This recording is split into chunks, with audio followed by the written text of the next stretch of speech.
Ayo. So 2 Corinthians chapter 5 verse 7 tells us, for we walk by faith and not by sight. Right?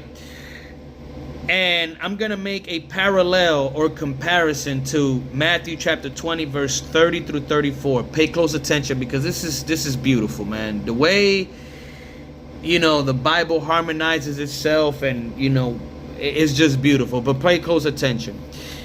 We're at verse 30. And behold, two blind men sitting by the wayside, when they heard that Jesus passed by, cried out, saying, have mercy on us, O Lord, thou Son of David.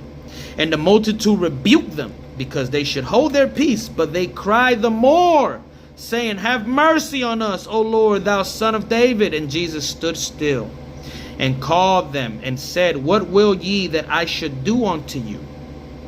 They said unto him, Lord, that our eyes may be opened. So Jesus had compassion on them, and touched their eyes. And immediately their eyes received sight, and they followed him. So here is the comparison that I'm making, right? 2 Corinthians, like I said, chapter 5, verse 7 says, for we walk by faith and not by sight.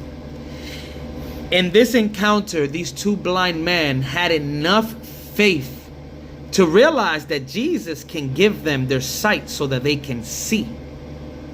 And through that faith, they were healed, and then chose to follow Jesus because of that faith that they had. Right?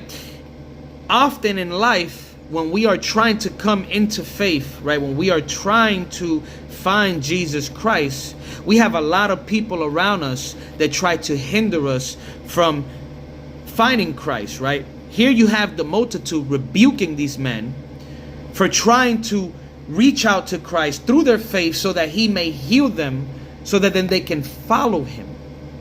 Right?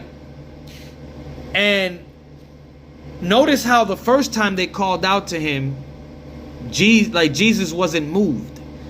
And after the multitude rebuked them, they cried out even the more. So they cried out louder, and with more, they just, Lord. And Jesus was moved. Jesus had compassion, because he felt their faith, and he gave them their sight. So when 2 Corinthians says that we walk by faith and not by sight, all right, is basically saying that, like, our faith is what moves us towards the Lord, and what eventually gives us eternal salvation.